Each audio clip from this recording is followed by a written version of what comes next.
No more Filipino dubs. May panukala po sa kamera ang nagsusulong na wag nang idub ang mga Ingles na palabas sa TV. Batay po sa inihaing House Bill 9939 ni Negros Occidental Representative Jose Francisco Benitez, layon daw nitong mahasa ang mga Pinoy sa pagsasalita ng Ingles bilang second language sa pamamagitan ng mass media gaya ng TV.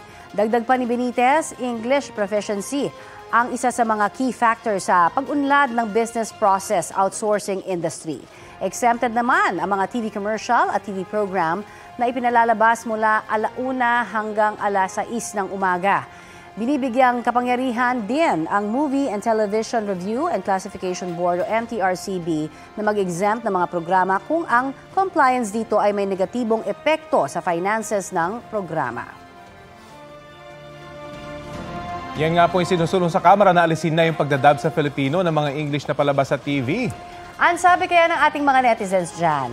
Para kay Rollin Sumandal, mas maganda pa rin daw ang may Filipino dub ang mga English na palabas para daw mas maintindihan ng mga bata o hindi gaano nakakaintindi ng Ingles. Ang sabi naman ni Maricel Moral, mas maganda daw talagang hindi na i-dub sa Filipino ang mga palabas na Ingles dahil madali naman daw talaga itong intindihin. Sabi naman ni Jean Claudine Pagsibigan, dati naman daw ay hindi pa nakadub sa Filipino yung mga English na palabas.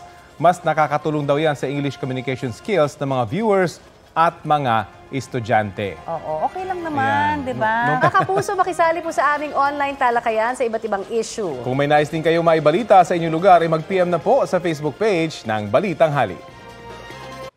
Kapuso, para sa mga maiinit na balita, mag-subscribe sa GMA Integrated News sa YouTube. Sa mga kapuso naman abroad, subaybayan nyo kami sa GMA Pinoy TV at sa www.gmanews.tv.